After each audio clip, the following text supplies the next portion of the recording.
बोलिए बंदी छोड़ सतगुरु साहिब कबीर की जय। संत समाज की जय। भक्त जनों की जय।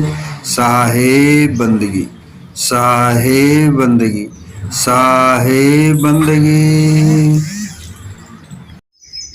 जीव ही सर्वत्र है, ये बात हम विचार कर रहे हैं।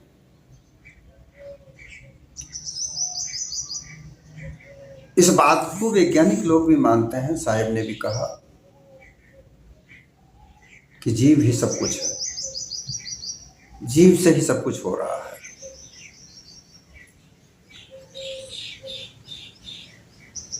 इस बात को परखने के लिए, जांचने के लिए हमारा बुद्धि विवेक काम आना चाहिए। और बिना बुद्धि विवेक के हम जो हजारों साल से जो मान्यताएं चली आ रही हैं, हम उनके आधार पर अगर सोचेंगे तो ये बात बिल्कुल एक गलत लगेगी। क्यों लगेगी गलत? कि हम गलत को सही मानते आ रहे हैं।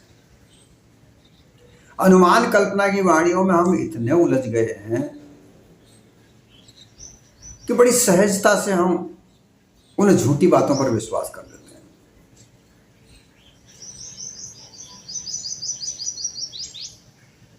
लोग कहते हैं हनुमान जी कान से पैदा हुए थे, मान लेते हैं, आज तक मानते आ रहे हैं। लोग कहते हैं हनुमान जी बाल ब्रह्मचारी थे, उनकी शादी नहीं हुई, हम मानते आ रहे हैं।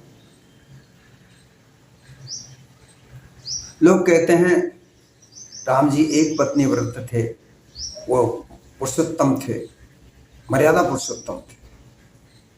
झूठी कहानी रामायण में लिख दी, हम मानते आ रहे हैं। और रामायण में ही यही लिखा हुआ है कि राम जी ने स्त्री का कोई सम्मान नहीं किया। लेकिन ये बात दरकिनार कर दी जाती है। इस बात को अच्छी तरह से समझाया ही नहीं जाता। केवल हमारे सामने ये रखा जाता है कि राम जी हैं, राम जी हैं, राम जी हैं, वही सब कुछ है, उन्हीं के द्वारा सब कुछ हो रहा है।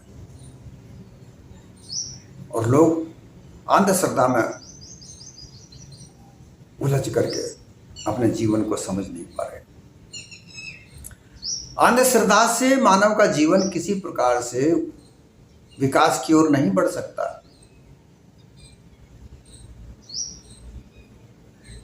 अंधश्रद्धा भी एक कला है जिसे फैलाकर एक वर्ग अपना व्यापार खूब चला रहा है।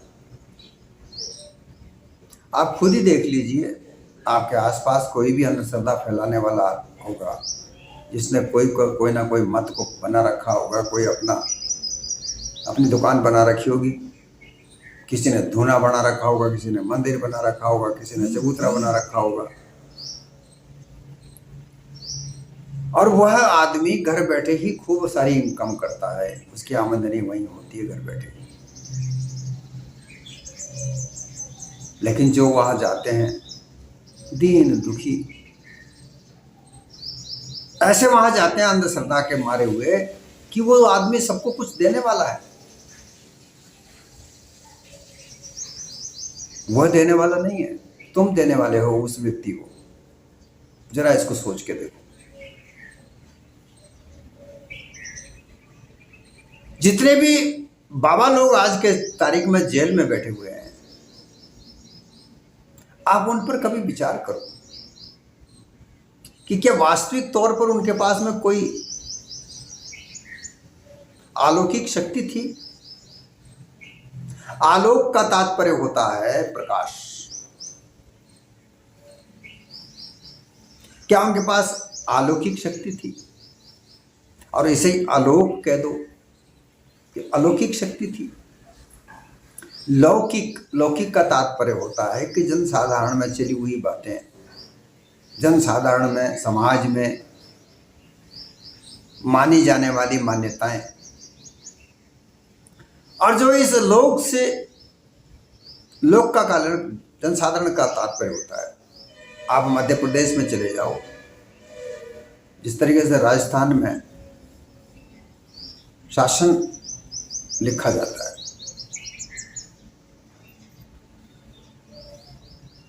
प्रशासन लिखा जाता है। आप मध्य प्रदेश में चले जाओ, लोक प्रशासन लिखा जाता है, लोक प्रशासन। लोक का तात्पर्य होता है जनसाधारण।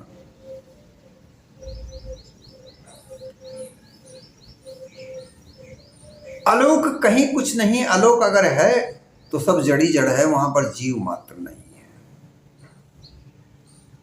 क्योंकि जहां तक वायु का दायरा है वहीं तक जीव है, और जीव हर जगह है। देखिए, बीमारी फैलाने वाले कीटाणु जीव होते हैं, बीमारियों को खत्म करने वाली दवाइयां जीव होती हैं। आप पढ़े लिखे विद्वान, आजकल तो साधारण तौर पर साइंस तो सभी को, विज्ञान तो सभी को पढ़ाया जाता है। आप इस विज्ञान में आप पढ़ करके अगर इन बातों पर जरा विचार करके देखेंगे तो जहां भी नजर आएगा वहां जीव भी नजर आएगा।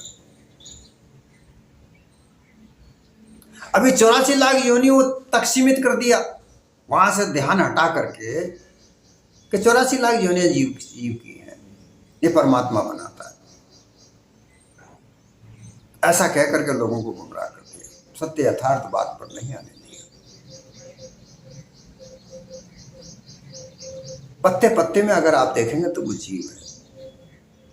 जहर जो पदार्थ होता है वह भी जीव ही है। जहर को मारने वाला जो दवाई होती है वह भी जीव ही होती है, क्योंकि सब कीटाणु से बनते हैं। 84 लाख योनि में हम देख सकते हैं कि ये कुत्ता है, ये बिल्ली है, ये सांप है, ये मानव है। 10 लाख जल के जीव हैं, 10 लाख योनियां जल में रहने वाली हैं, 10 लाख जल के जीव हैं।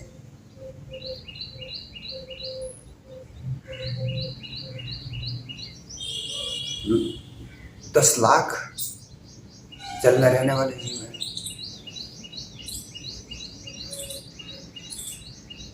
और 20 लाख पक्षी जान।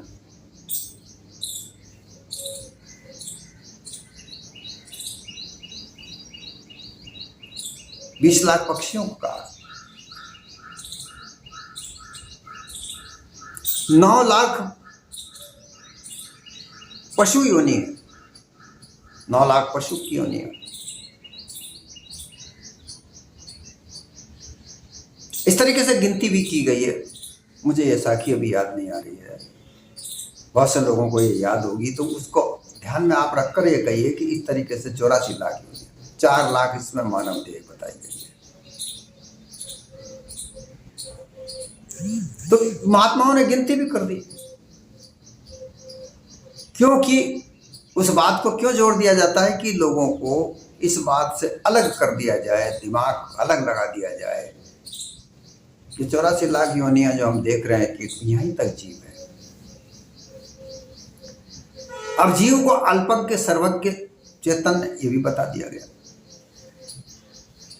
देखो, उन्होंने इसको जांच परख कर छांटा भी है। जो अल्पज्ञ है वह जीव कीट पतंग भी इतने भयानक होते हैं कि एक मच्छर खा जाए आदमी को तो नचा देता है। एक ततैया आदमी को खा जाता है तो बड़ा भयानक जहर चढ़ता है। लेकिन जिन बात की मैं बात करता हूं, जो अल्पज्ञ हैं, जो सूक्ष्म रूप में है, जो दिखते नहीं है, और उनसे ही बीमारियां भी फैलती हैं और बीमारियां भी मिटती हैं, जो दवाई के रूप में है और जो बीमारी फैलने वाली भी है। हमें बार बार कहा जाता है कि हाथ साफ किया करो। हवा में कितने ही सूक्ष्म हजारों करोड़ों कीटाणु सूक्ष्म रूप से हवा में घूमते हैं। हमारे मुख पर करोड़ों जीव 1 सेकंड में जम जाते हैं, और जो हमारे अंदर मुंह में जो लार आती है, ये लार उनका मारती रहती है। होठ पर लार आती है, मुंह में, ये नाक के पास अंदर नाक के पास में 2 ग्रंथियां हैं जो लार होठों के द्वारा अंदर, होठ के अंदरूनी भाग से दांतों पर आती रहती है और वो होठ पर आती रहती है। और होठ पर आने से वो होठ के संपर्क में आते ही वो कीटाणु मर जाते हैं। यह इतना अमृत का कार्य करती है। और हमारे जर्दा खाने वाले लोग, पान खाने वाले लोग, गुटखा खाने वाले लोग इस कीमती लार को थूक देते हैं, फिर बीमारी बनती है, क्योंकि वो कीटाणुओं को मार नहीं सकते। तो कोई ना कोई कीटाणु असर करता है, शरीर में बीमारी फैलती है। तो जीव ही है वहां पर, वो अल्पज्ञ है, क्योंकि उसका प्रयोग वो स्वतंत्र रूप से नहीं कर पाता है। सर्वज्ञ है, जो सर्वज्ञ जाना जाता हो, वो अल्पज्ञ उसे जाना नहीं जाता। सूक्ष्म रूप से माइक्रोस्कोप से देखते हैं लोग, खून को जांच होती है, ग्रुप निकाला जाता है, वो वायरस कीटाणुओं के द्वारा ही निकाला जाता है, शुक्राणुओं के। शुक्राणु सूक्ष्म रूप में वीर्य में होता है, उसी से मानव देह प्राप्त होती है। शुक्राणु नहीं बनती है तो गर्भधारणा नहीं होती है, फिर डॉक्टर के पास जा करके शुक्राणु बढ़ाने की दवाइयां दी जाती हैं। इसी तरीके से जीव का ही सब कुछ है। आप इसको जरा ऐसा दिमाग में सोच कर देखिए, एक अज्ञान है, एक ज्ञान है, एक विज्ञान है। अज्ञानता वो दशा है जो जैसा मन में आया वैसा किया, सोच विचार कर कोई काम नहीं किया। वह झूठ है, मिथ्या है, बकवास है, लेकिन उसी मान्यताओं पर चल रहे हैं लोग। और ठग विद्या, धोखाधड़ी, छल कपट वह अज्ञानता की दशा है। और फिर जब ठग विद्या के प्रभाव में लोग फंस जाते हैं तो फिर किसी देवता के पास जाते हैं, वही देवता हमारी मदद करेगा। भाई ये अज्ञानता का मार्ग है। देवता क्या मदद करेगा? एक पत्थर की मूर्ति तुम्हारे क्या मदद कर सकती है? कुछ नहीं कर सकती। ये ढोंग ढसोसले बना करके लोगों को गुमराह करने के अलावा और कुछ नहीं है। आप हर जगह पर देख सकते हो। अब सर्वज्ञ है, जो सर्वज्ञ का तात्पर्य है कि जो जीव हम देख रहे हैं 84 लाख योनि में, उसको जानकारी।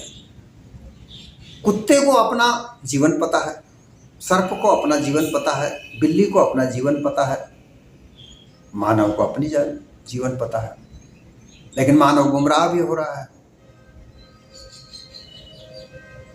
और जब ज्ञान का मार्ग पकड़कर, ज्ञान के आधार पर जानकारियां, तरह तरह की जानकारियों को इकट्ठा करके जब वो जानकार बन जाता है तो फिर वो चेतन कहलाता है।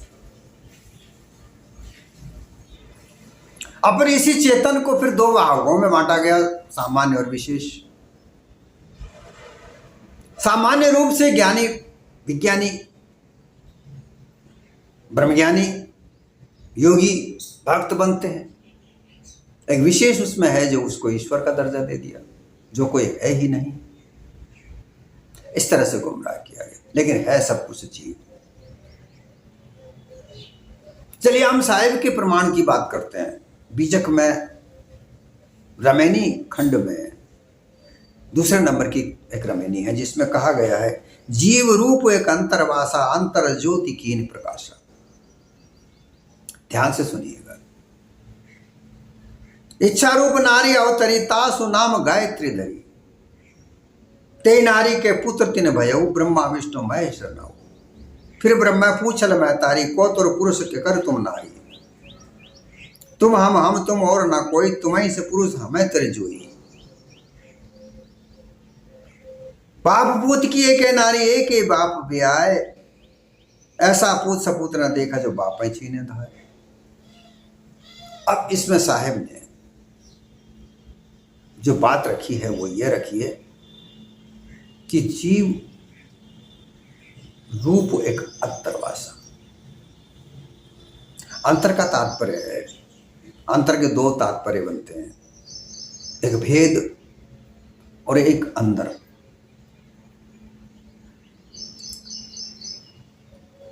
तो यहां दोनों पर ही विचार करके हम देखें इस पंक्ति का कि जीव रूप में अंतर्वास है। अर्थात अंतर का तात्पर्य है अंदर।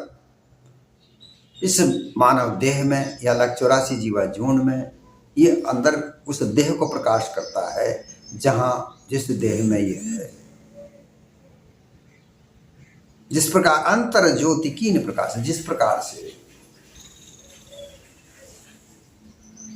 किसी मकान को हम दूर से देखते हैं, उस मकान में रात्रि को जब हम देखते हैं तो अंदर से प्रकाश आता नजर आता है। खिड़कियां खुली रहती हैं, कांच की होती हैं, तो अंदर जो रोशनी होती है उस रोशनी को बाहर से निकलते हुए हम देखते हैं कि हाँ अंदर रोशनी है। अगर वहां अंदर रोशनी नहीं है तो वहां वो अंधेरे में वो मकान ही नहीं दिखेगा। दिखेगा क्या? हम उस मकान को अंधेरे में अंदर की रोशनी से पहचान पाएंगे।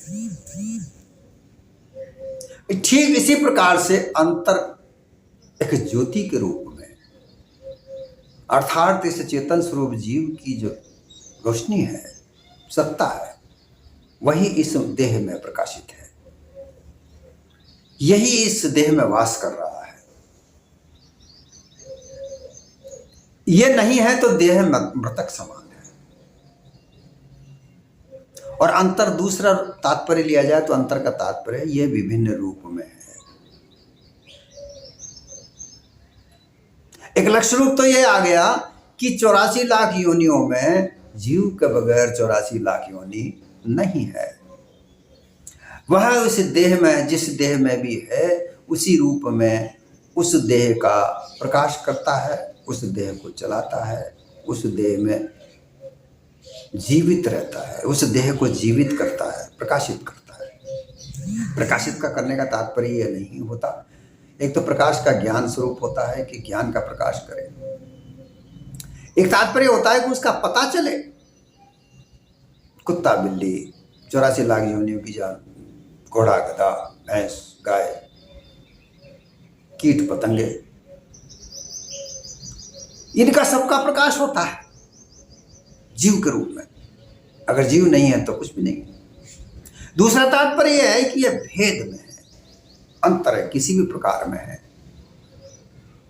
जैसा कि मैंने बताया, अल्पज्ञ, सर्वज्ञ, चैतन्य, ये अल्पज्ञ रूप में कण कण में है।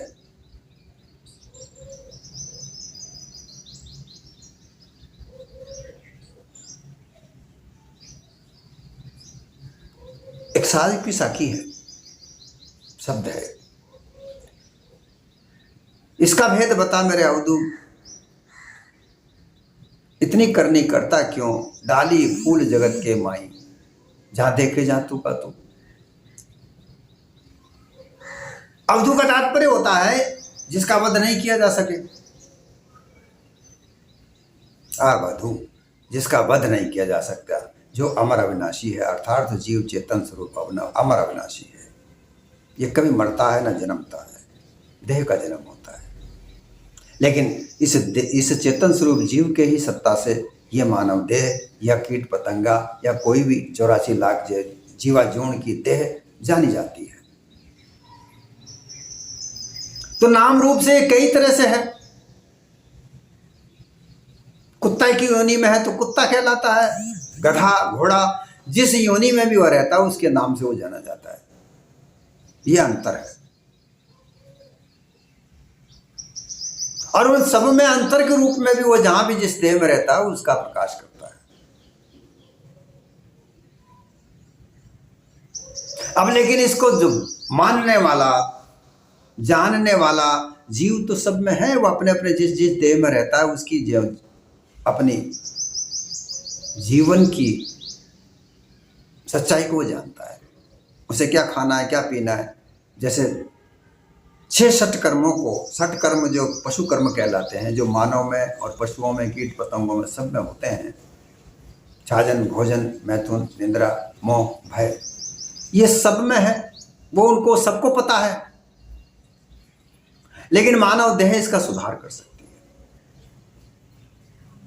क्योंकि मानव देह समाज है, मानव का समाज है। उस समाज के आधार पर कई कई मान्यताएं बनी हैं। अब मान्यताएं झूठी हैं, सच्ची भी हैं, परोपकारी भी हैं, स्वार्थी भी हैं।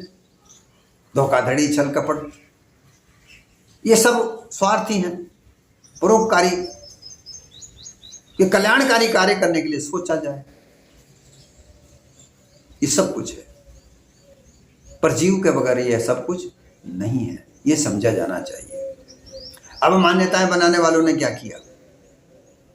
इच्छा रूप नारी अवतरिता सुनाम गायत्री दरी। अब हमें यह पता है कि मानव का जो जीवन है आज से 10,000 साल पहले जंगल में रहा करता था। इच्छा वहां भी थी, लेकिन वहां क्या इच्छा थी? केवल भरण पोषण, पेट भरना। पेट में भूख लगती थी, अपने आप इच्छा दौड़ती थी कि भाई मुझे भोजन चाहिए। सबसे पहली इच्छा क्या है मानव की? हम आज अगर विचार करके देखें तो सबसे पहली इच्छा क्या जागृत होती है? भोजन की। भोजन के लिए एक 4 दिन का शिशु भी रोकर बिलखने लगता है, उसको भूख लगती है जब। और उस बालक को तो 1-1, 2-2 घंटे में भूख लगती है। उसकी माँ उसे बार बार दूध पिलाती है। तो इच्छा को, लेकिन जैसे जैसे वो धीरे धीरे बड़ा होता है बालक, फिर और इच्छाएं जागृत होती हैं। किसी की गोदी में विशेष आदमी, पिता, माँ, पिता, मात मिले पुनितात मिले, सुत भ्रात मिले, युवती सुखदाई, राज मिले राज मिले। देखिए सुंदरदास जी ने बहुत बोला है कि इच्छाओं होते जैसे जैसे बालक बड़ा होता है तो उसे इच्छाओं के आधार पर क्या क्या चीजें मिलती हैं। सबसे पहले उसको माँ मिलती है। जैसे ही बालक जन्म लेता है तो उसे माँ मिलती है। माँ मिलने के बाद उसे पिता मिलता है, उसका नाम दिया जाता है कि ये उस पिता का लड़का है। मात मिले पुण्य तात मिले, तात कहते हैं पिता को। फिर आगे से जो साखी कही गई है उसमें सुत भ्रात मिले। तात्पर्य यह होता है कि सुत पहले नहीं मिलता, अर्थात सुत किसी का पुत्र का रूप मिलता है उसको, किसी को भाई का रूप मिलता है उसको। सबसे पहले तो सुत बनता है ना वो पुत्र, सुत यानी पुत्र, किसी का पुत्र बनता है तो माता पिता का पुत्र कहलाता है। फिर सुत भ्रात, भ्रात का तात्पर्य होता है भाई बनता है वो किसी का। फिर जब वो बड़ा होता है तो स्त्री पुरुष का भेद वो जानता है, अर्थात वो तो पुत्र है, वो तो पुरुष है, लेकिन स्त्री भी उसको, स्त्री रूप में भी उसको कोई ना कोई मिलता है। और इसी रूप में उसको सुखदायी बहुत सारी चीजें मिलती हैं, बहुत सारी वस्तुएं जो सुख देने वाली होती हैं, भोग को खत्म करने वाली वस्तुएं, खेलने की वस्तुएं, प्रयोग करने वाली वस्तुएं, साधन वस्तुएं, ये सब मिले। फिर राज मिलता है उसको, किसी राज्य में जहाँ रहता है वो राजपाट की व्यवस्था उसको मिलती है, राज मिले। और ज़्यादा बड़ा होता है तो खुद राज करने वाला बनता है। जब वो खुद राज करने वाला होता है तो गजराज अर्थात हाथी घोड़े, उसके पास बहुत सारे साधन होते हैं। राज मिले, गजराज मिले, सब काज मिले, उसके सारे जितने भी वो सोचता है, जैसे जैसे सोचता है वो काज उसकी सामर्थ्य के अनुसार वो बनते हैं।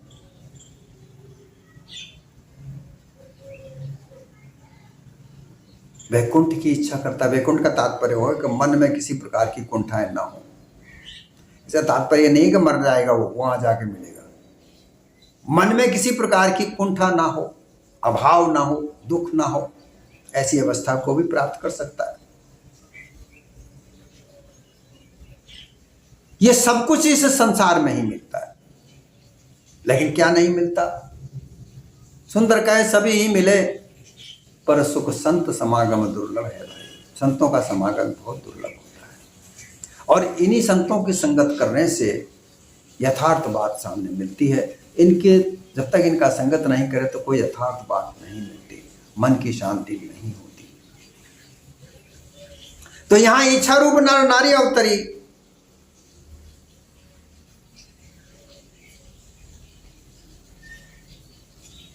वाणी रूप नारी बनी। तरह तरह की वाणियां, पढ़ना लिखना सीखा। आगे और जाएं जहां शब्द ही नहीं था। बालक जब जैसे बड़ा होता है तो सबसे पहले अक्षर वो जब बोलता है तो आ निकलता है।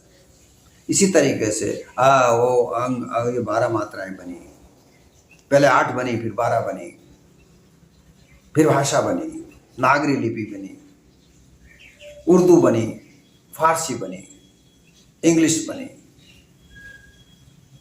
इंग्लिश की जो भाषा है उसकी जो लिपि है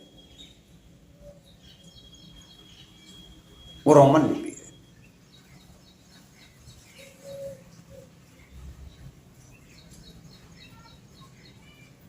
इस तरीके से सभी लिपियां जो अलग अलग लिपियां, लिपि का तात्पर्य होता है जिसमें हम लिखते हैं।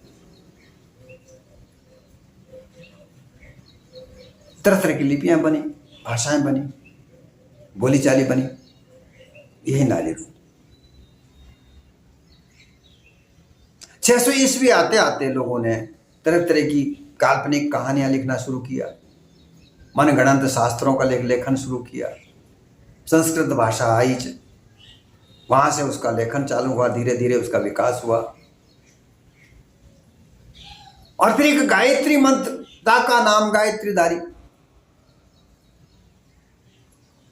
ऋग्वेद में 10वें मंडल में कई हजार गायत्री मंत्र हैं। मंत्रों का लेखन चालू हुआ, उन पर मान्यताएं बनी, मत पंथ बने, धर्म बने।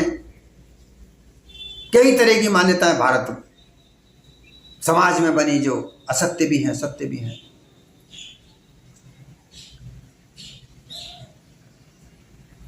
अब ये भाषा, ये मान्यताएं बढ़ते बढ़ते आगे बढ़ी। 1100 ईस्वी आते आते 3 देवताओं का आधार पैदा हो गया।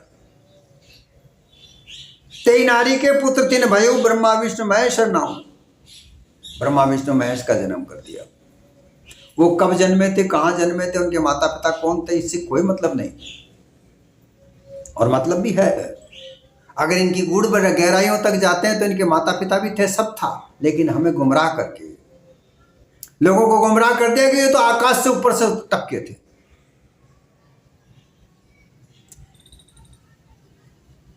जैसा कि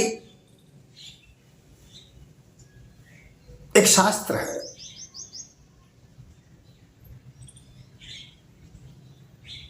कबीर मंसूर। कबीर मंसूर शास्त्र जो था इतना बड़ा नहीं था जितना बड़ा आज बना दिया गया है।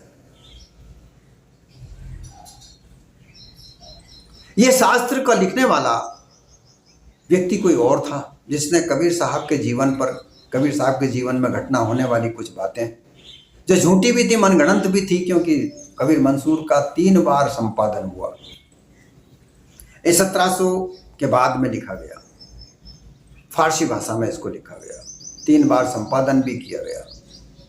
तो कबीर साहब के जीवन काल में जो जो घटनाएं हुई उनका वो संकलन है। कुछ कबीर साहब की वाणियों का भी उसमें संकलन किया गया, लेकिन वो लिखा गया कबीर साहब के बहुत बार।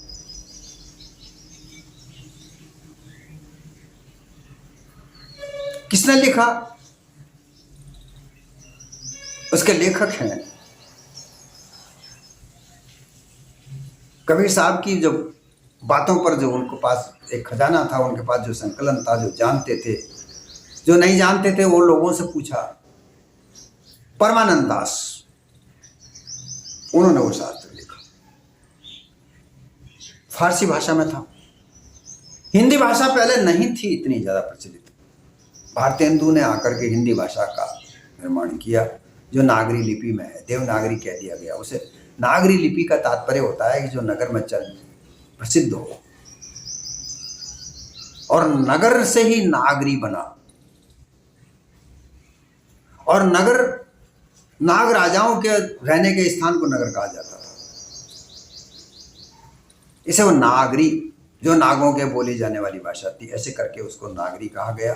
लेकिन फिर इसके बाद में षड्यंत्र करके लोगों ने गुमराह करने के लिए उसको देवनागरी कह दिया। ये देवों की भाषा है। और इसी देवनागरी लिपि में संस्कृत भी कही जाती है।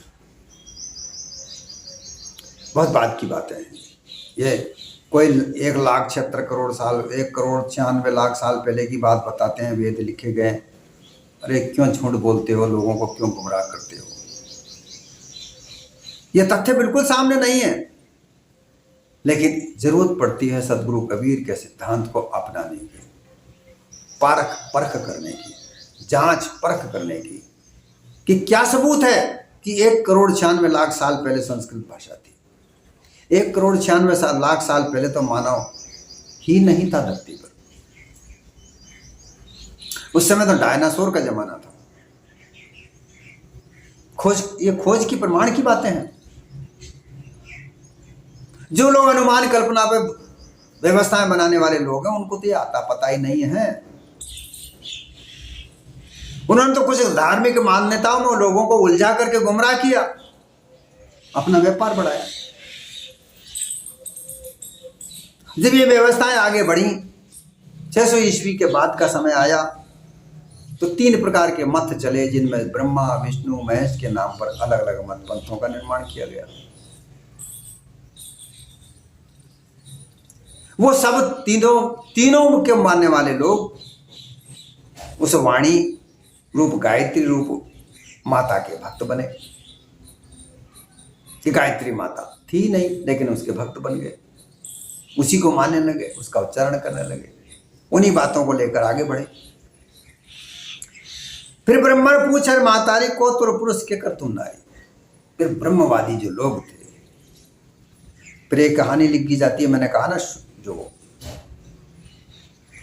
कबीर मंसूर नाम का जो ग्रंथ है, उसमें नारायण दास, जो धर्मदास कबीर साहब के समकालीन था ही नहीं, कबीर की देह छोड़ने के बाद 150-200 साल के बाद में जन्मा, कबीर विचारधारा का भक्त था। लेकिन नारायण दास, जो कबीर साहब, जो धर्मदास का देह छूटा, तो नारायण दास जो उनका लड़का था, जो कबीर साहब को के विचारधारा को मानने वाला नहीं था, और एक और दूसरा लड़का था। इन दोनों ने मिलकर के जो शास्त्र लिखा, कबीर सागर जो लिखा, उस कबीर सागर में जो अनुमान कल्पना की कहानियां घड़ी, उसमें से कुछ अंश लेकर अनुराग सागर, मोहम्मद बोध, हनुमान बोध, काफिर बोध, इस तरीके के टुकड़ों को लेकर के, भागों को लेकर एक शास्त्र और उस मंसूर के साथ जोड़कर इतना मोटा शास्त्र लिख दिया, उसे कह दिया कि यह सूक्ष्म वेद है, 5वां वेद है। लोगों को गुमराह कर दिया और कबीर को परमात्मा कह दिया। जिस तरीके से हजारों साल से ब्रह्मा, विष्णु, महेश को परमात्मा मान करके इन्होंने सृष्टि रची है, ऐसा कह कर लोगों को गुमराह करके भरमाया गया, अपना मत पंथ का व्यापार चलाया गया। उसी प्रकार से कबीर को परमात्मा कह करके धर्मदास जी जैसे लोग, जो चौका आरती वाले लोग, राम गरीबदास जी जैसे लोग, और भी बहुत से लोग वही ब्राह्मणवादी विचारधारा को लेकर के कबीर साहब में मिल गए, घुल मिल गए और कबीर के मूल सिद्धांत को गुमराह कर दिया। तो उसमें एक कहानी लिखी गई है कि निरंजन जो था, उस गायत्री का पति था, वो आलोक हो गया और उसके बाद में ब्रह्मा, विष्णु की, महेश की जन्म हुआ। ये बात मैं पहले भी कह चुका हूं। तो ब्रह्मा पहले पैदा हुआ, उस गायत्री देवी ने कहा कि तुम मेरे साथ भोग करो। उसने कहा कि नहीं, तुम मेरी माता हो। बताइए, अब एक बात बताइए कि आप जब संसार में कोई नहीं था, जब पहले ब्रह्मा, विष्णु, महेश पैदा हुए थे, तो उस समय ऐसी बातें हो रही हैं।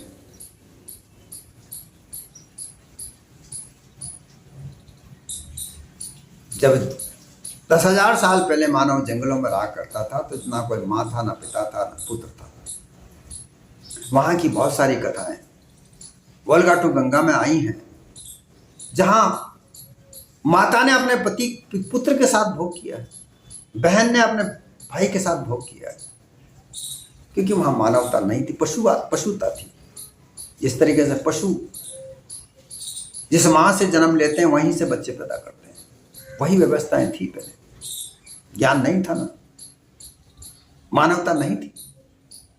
जब मानव देह बनी, जब मानव समाज बना, जब व्यवस्थाएं बनी, संसार का रीति रिवाज बना, परिवार बना, माता पिता पुत्र भाई बहन, ये रिश्ते नाते बने, पहले कुछ नहीं था। ऐसी अवस्था में ब्रह्मा कह रहा है कि तुम हमारी माँ हो, मैं तुम्हारे साथ भोग नहीं कर सकता। ब्रह्मा को भस्म कर दिया गया। फिर विष्णु पैदा हुआ, उसके सामने भी वही बात आई, तो विष्णु भी भस्म कर दिया गया। शंकर बाद में पैदा हुआ, वो ज्ञानी पैदा हुआ, वो कहता है कि नहीं, मैं तुम्हारे साथ भोग नहीं करूंगा, लेकिन मैं भोग कर सकता हूं, तुम मेरे साथ में परिवर्तित हुई है। फिर वो एक अपने शरीर को वह गायत्री 3 रूप में विभक्त करती है, दोनों भाइयों को जीवित करती है, 3 भाई जीवित होकर के तीनों के साथ अलग अलग रूप में वह विवाह करती है, फिर आगे सृष्टि चलती है।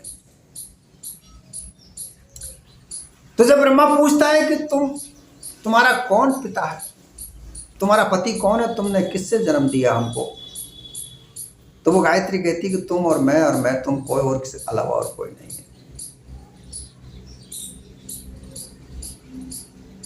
और जब फिर उनके साथ तीनों के साथ में रूप परिवर्तन करके और अपना रूप अलग से रखती है, और वो कहती है कि भाई हमारे पिता का नाम तो बताओ कौन है। वो कहती है ये आसमान उसका सिर है और ये पाताल उसके चरण है, ढूंढ लो। तो फिर वो ढूंढने की कहानी शुरू होती है।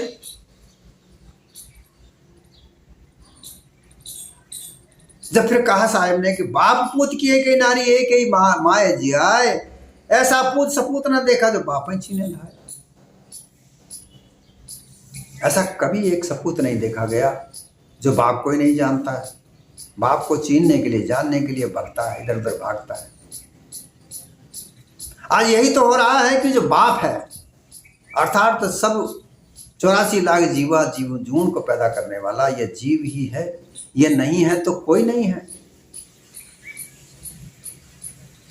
स्त्री पुरुष जो जितने भी हैं, 84 लाख जीवा जीवन में स्त्री और पुरुष हर जगह है, लेकिन जीव के बगैर कुछ नहीं। ये इस बात से सिद्ध होता है, लेकिन लोग गुमराह हुए, हजारों साल की अनुमान कल्पना के आधार पर इस रमेनी का उच्चारण करते हैं, व्याख्या करते हैं।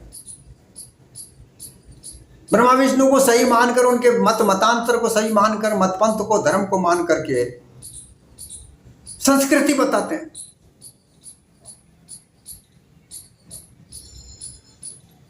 यही बात समझने की है कि साहब ने ये बात इसलिए यहां पर कही कि इसको सत्य रूप में समझो कि ऐसा कुछ हुआ नहीं था,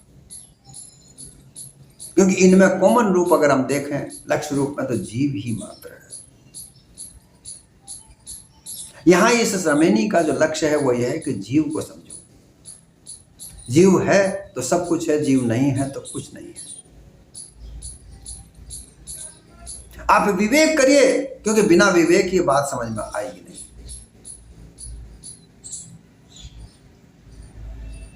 यह बात यहां पर समझने की, जानने की है। और पक्षतापूर्ण, विपक्षतापूर्ण इन बातों का सार नहीं निकलेगा। आप पक्ष और विपक्ष को एक तरफ रखकर आप अपने हृदय में विवेक को जागृत करके जरा सोचें, जरा समझें। मैं इसलिए नहीं कह रहा हूं कि कबीर साहब की बात का प्रचार हो, प्रसार हो। आप कहीं भी किसी भी धर्म के हो, उस धर्म में कहीं ना कहीं ये बात आपको जरूर मिलेगी।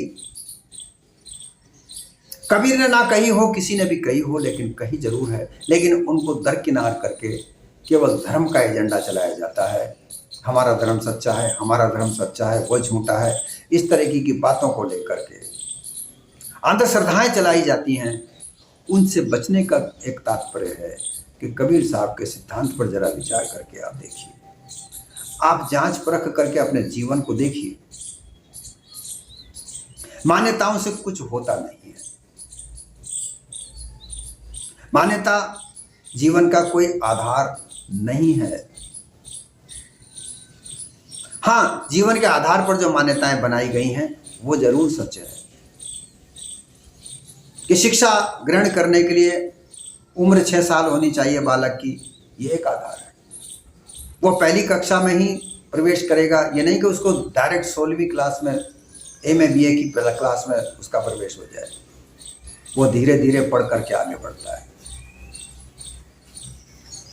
ये मान्यता है, ये सत्य है। लेकिन ये मान्यता गलत है कि किसी भी देवता को आंख मीच कर मानो और उनकी अंधश्रद्धा में घुसकर तुम अपने आप को भूल जाओ। करने धरने वाला वही है भाई, हम कुछ नहीं कर सकते, वही करेगा, जो भी कुछ करेगा वो वही करेगा। ये गलत मान्यता है। करने वाले तो तुम हो। तुम शिक्षा ही ग्रहण नहीं करोगे तो तुम्हें कैसे ज्ञान होगा? ज्ञान तो प्राप्त करने वाले तुम हो। जब ज्ञान प्राप्त करोगे तभी तो मानवता का ध्येय तुम्हें मिलेगा, अन्यथा नहीं मिल सकता।